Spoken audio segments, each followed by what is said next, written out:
તો અમદાવાદમાં ભભૂકતી આગ વચ્ચે દેવદૂત બનીને યુવક આવ્યો। ભીષણ આગ વચ્ચે યુવકે લોકોનો જીવ બચાવ્યો। જ્યાં કલરકામ કરનારા ભરત શિંદે લોકોને બચાવ્યા છે। ભરતે બાળકીઓ અને મહિલાઓનો જીવ બચાવ્યો। ન્યૂઝ કેપિટલ ગુજરાત ભરતની હિંમતને બિરદાવી રહી છે। જે દ્રશ્યો સામે આવ્યા તેમાંથી સ્પષ્ટ દેખાઈ શકે છે કે આ કલરકામ કરનાર ભરત શિંદે કેવી રીતે પોતાનો જીવ જોખમમાં મૂકી અને આ બાળકીઓ મહિલાઓના જીવ બચાવી રહ્યો છે। મહિલાઓ જેઓ ગભરાઈ ગયા હતા અને આખરે આગથી પોતાનો જીવ બચાવવા તેઓ કૂદવા માટે મજબૂર થયા। જો કે આ હિંમતવાન યુવકે આ તમામના જીવ છે તે બચાવ્યા હતા। परिस्कर एकना सी ब्लॉक में लागेली आग में जे महिलाए बे बाळकोने नीचे फेंक्या था ते बे बाळकोनुं रेस्क्यू छे ते अहीं कलरकाम करता भरतभाई छे तेमणे बचाव्या था। आपणे तेमनी साथे वातचीत करीशुं। शुं तमे त्यां केवी रीते पहोंच्या हता? बाळकोने उपरथी महिला नीचे फेंकती हती त्यारे?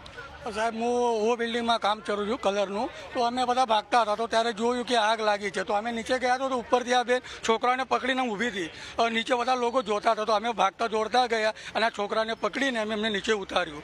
પછી ઉપર બી એક માસી હતા એમને બી નીચે સુધી લઈને આવ્યા। 7વા કે 8વા કે 10વા માળે એક દાદા હતા બીમાર એમને ઉપાડીને અમે આની આપણા અગ્નિશામકવાળા ભાઈએ અમે બધા મળીને એમને બીજા ફ્લોર ઉપર બીજા લિફ્ટમાં મૂકીને એમને નીચે લાવ્યા। કેટલા લોકોનું તમે રેસ્ક્યુ કર્યું અહીંયા? 4 જણાનું। જે બાળકો ઉપરથી બેન નીચે ફેંકતા હતા ત્યારે તેમણે કંઈ કીધું હતું? તમને કેવી રીતે જાણ થઈ કે? ના કંઈ નહીં, એ તો આપણા બોમ્બ પાડતા હતા એટલે અમે જોયું ને એટલે પછી અમે ડાયરેક્ટ ત્યાં જતા રહ્યા અને એટલે પછી અમે એમને ઉતારીને નીચે સુધી લઈને આવ્યા। કેવી સ્થિતિ હતી ત્યારે? બહુ ખતરનાક સ્થિતિ હતી। એટલે ત્યાં આગળ તો કંઈ દેખાતું જ નહોતું। ધુવાડો આટલું બધું હતું કે બહુ તકલીફ થતી હતી। બધું મોઢામાં બધું જતું હતું, બહુ ધુવાડો હતું અને સખત બધું થઈને બી અમે એમને કાઢ્યું, કોશિશ કરી। બિલકુલ। તો જે ધ્રુજાવી દેનારા દ્રશ્યો જે સામે આવ્યા હતા આગ લાગી હતી ત્યારે આ જે એક મજૂરી કલર કામ કરનાર ભરતભાઈ છે તેમણે 3 થી 4 લોકો છે તેમના જીવ બચાવ્યા છે। કેમેરામેન નરેશ બુટિયા સાથે દીપેન પઢિયાર, ન્યૂઝ કેપિટલ, અમદાવાદ। ખોખરામાં પરિસ્કર એક બિલ્ડિંગમાં લાગેલી આગ બાદ તમે જોઈ રહ્યા છો કે કેટલાક પરિવારો છે તે હવે અન્યત્ર જઈ રહ્યા છે કારણ કે અહીંયા લાઇટ સહિતનું જે કનેક્શન છે તે કાપવામાં આવ્યું છે। આપણે લોકો સાથે વાત કરીએ। શું કહેશો, જે આગ લાગી હતી કેવો માહોલ હતો? આગ લાગી ત્યારે ભયંકર માહોલ હતો। આખું પરિસ્કાર નીચે આવી ગયું હતું। બધા લોકો વાળા બધા એમ જીવ બાળતા હતા કે શું થયું એમ। અને આગ લાગીને ત્યારે તો બધા ચેરમેનોને બધા આવી ગયા હતા ને તમારો સપોર્ટ સારો આપ્યો છે પરિસ્કાર વાળાએ અને તરત ફાયર બ્રિગેડ ને એમ્બ્યુલન્સ ને બધું આવી ગયું હતું એમ।